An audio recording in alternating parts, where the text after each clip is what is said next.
and welcome back. Today's video is gonna be my favorites and fails for the month of January 2019 edition.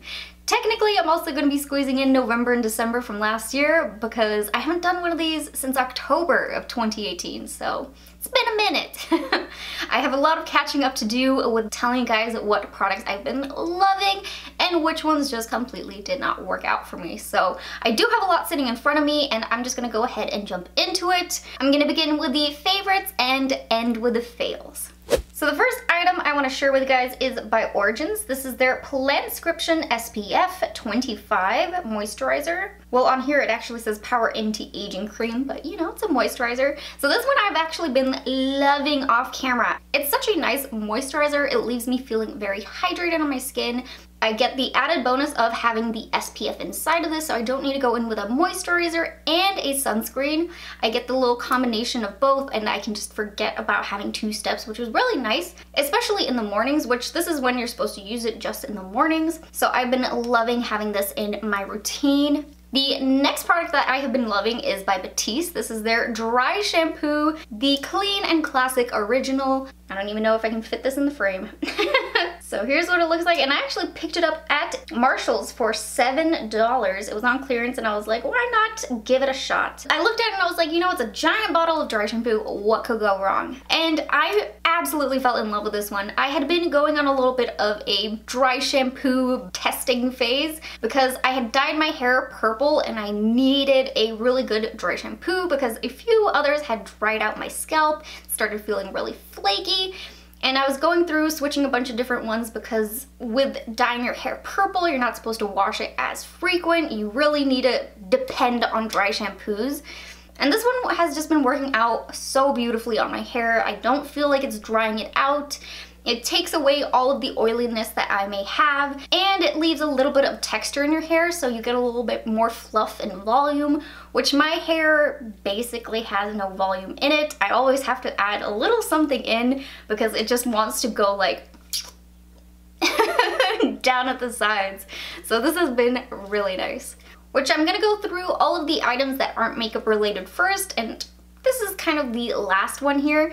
So this is the Sigma Brush Cleaning Matte. I do believe this is the medium size. I think they have a much larger version that's just huge.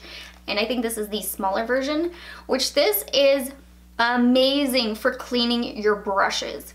Honestly, it saved my larger face brushes because I've been using before these two little gadgets here. I had the Prac-Tac, however you say it, little dual-sided brush cleaning thing. You put it on your palm and then you clean it.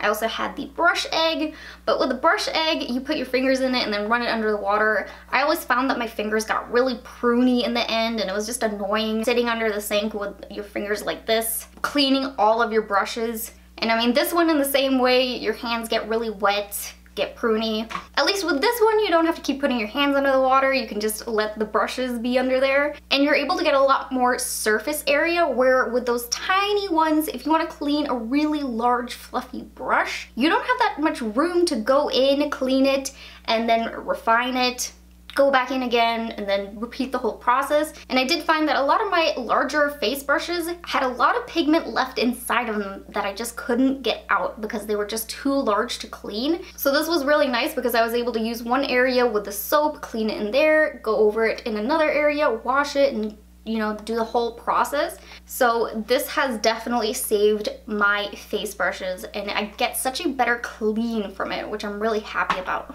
Alright, now we're gonna roll into some makeup items. So next up I have the Kiss Strip Lash Adhesive. This is the clear version. It is so inexpensive as well. It's only, I'm gonna round up to $3 because it depends really where you buy it. In some stores it's a little bit more pricey, but if you find it at Walmart, always the cheapest. So this thing has been a lifesaver because it does have a little wand applicator. So you're able to coat up your lashes so easily with this thing. You don't need to mess around with a squeezy tube and worry about getting lash glue all over your lashes because I've had that happen. I used a little too much pressure and the glue just went everywhere and it was a huge mess. I couldn't use those lashes anymore. I was just like, well, my looks shit. And it's just a very comfortable lash glue. You don't feel like it's tearing off any lashes when you take it off. It's very easy to just go like boop and they're off your face. They sit on the entire day until you want them to come off. I've had such a good experience with this lash glue. I haven't had one day where I'm like, oh, I hate this. No, every day, love it.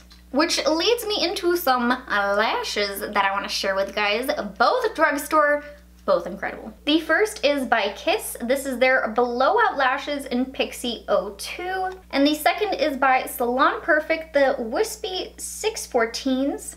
So these two are my favorite styles from the drugstore. They are very inexpensive. You get 5 pairs and I believe they're from the range of $10 to $12. I mean, it all of course depends on your stores and the pricing, everything like that, but this is of course Cali prices. But I have been obsessed with using these on my very natural makeup days. Like I showed you guys in my natural makeup look video, I mean, this is my go-to face right here. This is what I've been doing every single day and I've been loving it because it just takes no time at all. And popping on a pair of these lashes just helps to complete the look. They just have a little bit of a difference between the two. Like the Salon Perfect are wispy as well. Like both of these are pretty wispy, but this one has a little bit more length when you look at it this way, which can be nice. It adds a little bit extra drama, but not too much.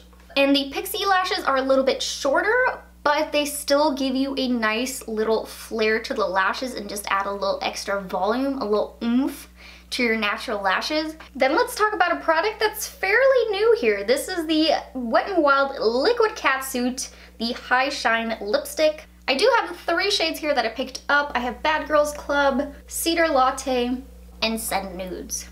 I think that Wet n Wild knocked it out of the park with this formula. It is beautiful. It is just like they say, a high pigmented lip gloss, because when you first apply this, it's one swipe, you get all the pigment, it's not sheer, it's very opaque.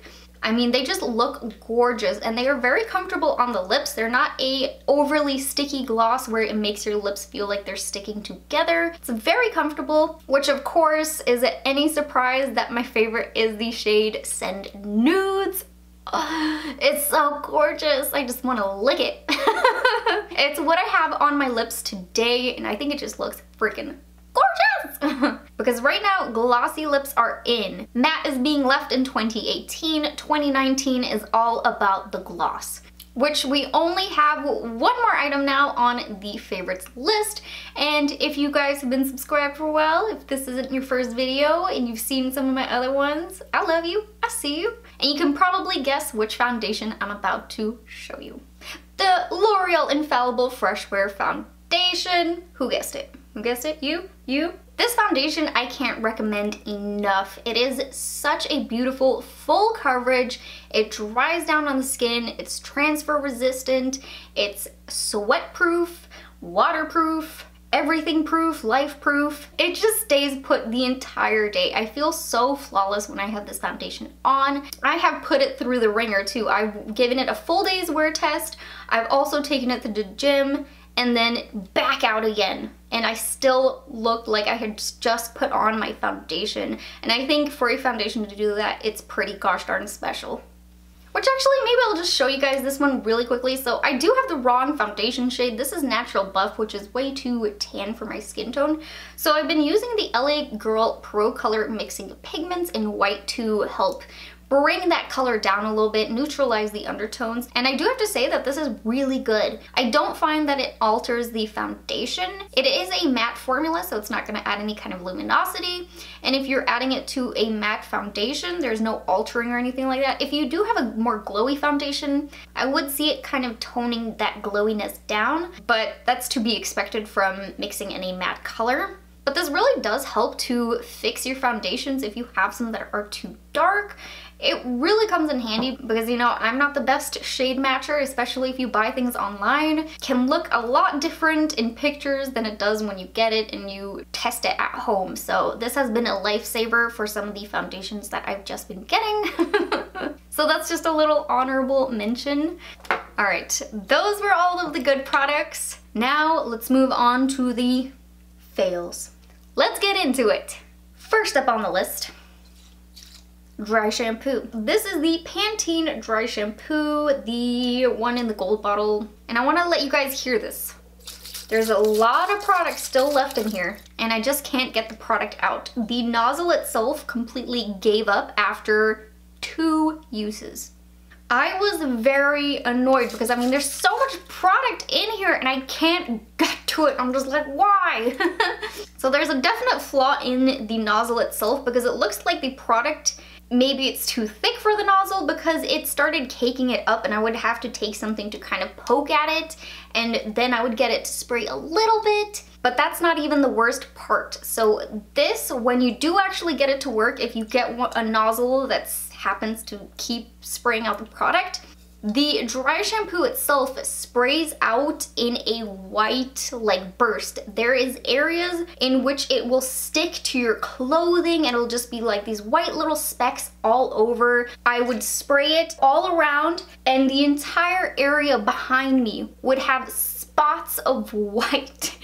And even the floors, oh my god, this thing went everywhere and it dried down. It was so annoying. I had to clean up everywhere after I would use this product, and I felt like the remaining product that actually went into my hair didn't actually do much. I felt like I had to keep spraying in, and I didn't really see my oils kind of go away. So this product was either way gonna be a huge pass, but I am very disappointed there's product still left in it because I would have kept using it. I don't like to waste product, but I just can't get to it. The second fail is by Tarte, the Tardiest Lash Glue. This product, it is so sticky. You can see it by the cap and on the outside of this packaging. It got everywhere and it won't go away.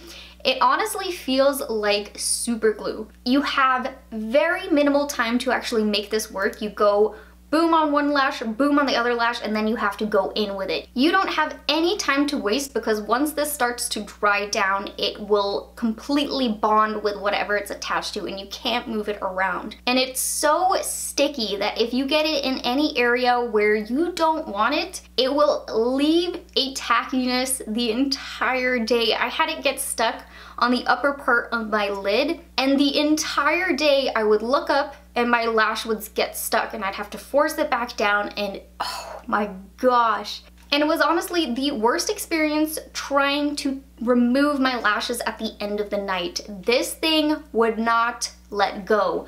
I would take makeup remover on a Q-tip, liquid makeup remover, and I would soak the lashes entirely. I would put some cleanser on it sometimes because they would not let go. And if I tried to pull them off, it would pull out so many of my natural lashes. It was the most uncomfortable thing ever, and I hated using it and taking off my lashes, which are lashes you barely have any to begin with, so I am not risking any more of them being pulled out with this.